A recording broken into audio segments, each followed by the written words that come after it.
আপনার টাকা পয়সা, আপনার ধন দৌলত আপনার জন্য কি না ফিতনা? জি, এটা আজমাইশ। আল্লাহ আপনাকে মাল দিয়েছে মানে বুঝে নিতে হবে আল্লাহ আপনার উপরে একটি বড় ইমতিহান ফেলে দিয়েছেন। এমনিতে তো পৃথিবীর যতগুলো মানুষ রয়েছে বন্ধুরা, সমস্ত মানুষরা ইমতিহান দিতেছে, কিন্তু খুশুসি হলো খাস করে বিশেষ করে যাদের কাছে মাল আছে, যাদের কাছে সন্তান রয়েছে, তাদেরকে আল্লাহ বিশেষ করে ইমতিহানে মুবতালা করে দিয়েছে। দাও তোমার ইমতিহান। জি, মাল মাল করছে পৃথিবীর মানুষ। মাল পেলি মানে যে কি হয়ে যাবে। জি, সারা পৃথিবীর মানুষ মাল এবং সন্তানের পিছনে পাগল। এই জন্য এই জিনিসে আল্লাহ কাশিস রেখেছে, যাতে করে আল্লাহ এই জিনিসের দ্বারাই পরীক্ষা নিতে পারে। আল্লাহ নিজেই তো বলছেন এইগুলো হলো তোমাদের পরীক্ষার জিনিস, এর দ্বারাই তোমাকে পরীক্ষা দিতে হবে। জি বন্ধুরে আমার, মনে করেন, কল্পনা করে দেখেন তো, যখন বিশাল কিয়ামতের দিন কায়েম হয়ে যাবে, ওই আসমান যে আপনারা দেখতে পাচ্ছেন, ওই আসমান থাকবে না, ভেঙে চুরে শেষ হয়ে যাবে। ওলামা সমাজ স্টেজে বসে আছেন, প্রত্যেকটা জিনিসের কোরআনে দলিল আছে, কিন্তু আমি দলিল বলে বলে আমি এখন সময়টিকে আরো সংকীর্ণ করতে চাই, বড় করতে চাই না। বন্ধুরে আমার, যখন আকাশগুলো টুটে ফুটে ধ্বংস হয়ে যাবে, যখন পাহাড়গুলোকে বন্ধুরে রুয়ের মতন করে, তুলার মতন করে উড়িয়ে দেওয়া হবে। এই যে জমিনের বুকে কত সুন্দরভাবে আমি আপনি বসে আছি, এই জমিকে যখন এর আকার আকৃতিকে পরিবর্তন করে দেওয়া হবে, আকাশ থেকে আরশে আজিমকে আল্লাহ রাব্বুল আলামিন নিয়ে জমিনের বুকে চলে আসবেন, মানে ময়দানে মাহশারে হাজির হয়ে যাবেন। আল্লাহ বলবেন, এমন সময় সারা পৃথিবীর মানুষকে আল্লাহ অর্ডার করে দেবেন, লা মালজা ওয়ালা মাখরাজা। এটি কিন্তু আমি হাদিস বললাম না, আরবি শব্দ বললাম। লা মালজা ওয়ালা মাখরাজা, আজকে পলায়ন করার কোনো পথ নাই, আজকে আশ্রয় নেওয়ার জন্য কোনো ঠিকানা জায়গা নাই। এমন সময় আল্লাহ বলবেন, বান্দারে তুমি একটু থামো, তুমি একটু রুকো। প্রথমত বিশেষ করে 4টি প্রশ্নের উত্তর দিয়ে তুমি যাও। হাদিসের শব্দ আপনাদের সামনে কোট করি। হাদিস এমন রয়েছে, লা তাজালু কদমা আবদিন ইয়াউমাল কিয়ামাতি হাত্তা ইউসালা আন আরবাইন। বন্ধুরে আমার, মা বোন আমার, একটু কল্পনা করে দেখো তো কেমন দৃশ্য হতে পারে, কেমন স্থিতি হতে পারে, কত না ডেঞ্জার হতে পারে। আল্লাহর আদালত কায়েম হয়ে যাবে, ওই আদালতে আমাকে আপনাকে 4খানা প্রশ্নের উত্তর দিতে হবে। 4খানা প্রশ্নের উত্তর দিতে হবে।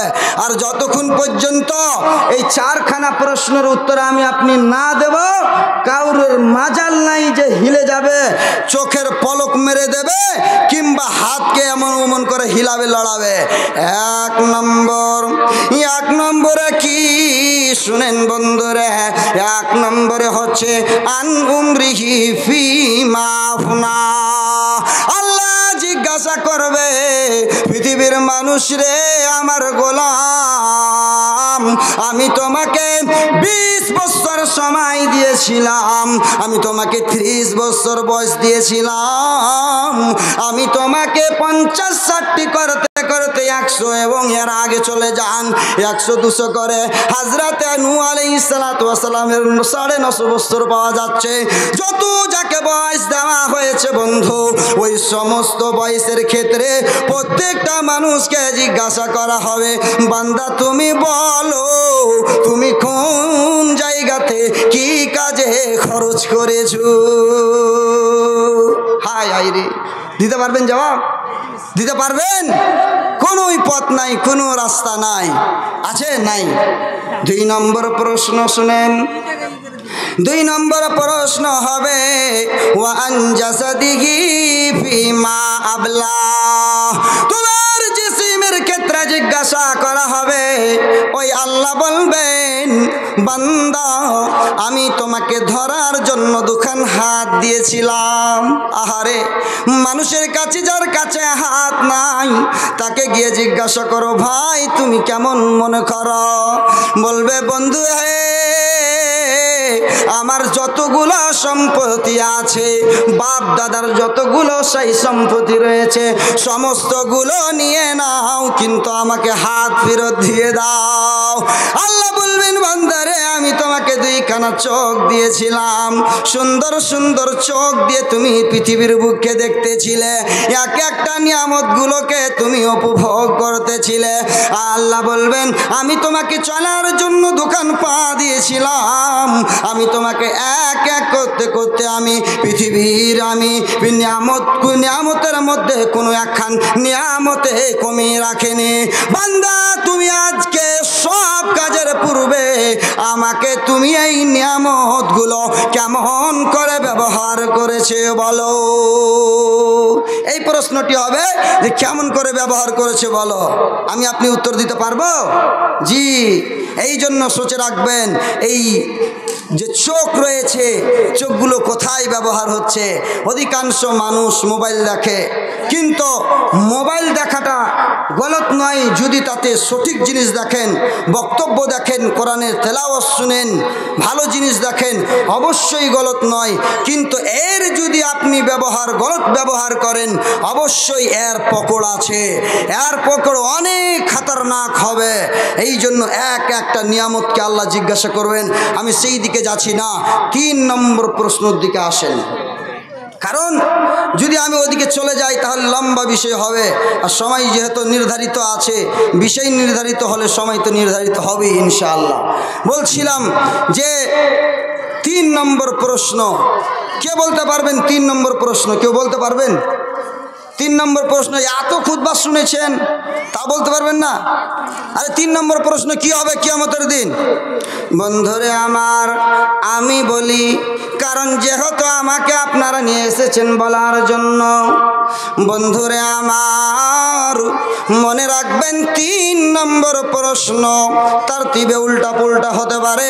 ওলামায়ে কেরাম স্টেজে বসে আছেন, তারতিবে উল্টা পুল্টা হতে পারে, কিন্তু মনে রাখবেন 3 নম্বর প্রশ্ন আমার তারতিবে আমি ধরলাম ওয়া আন ইলমিহি মাজা আমিলা ফিহি।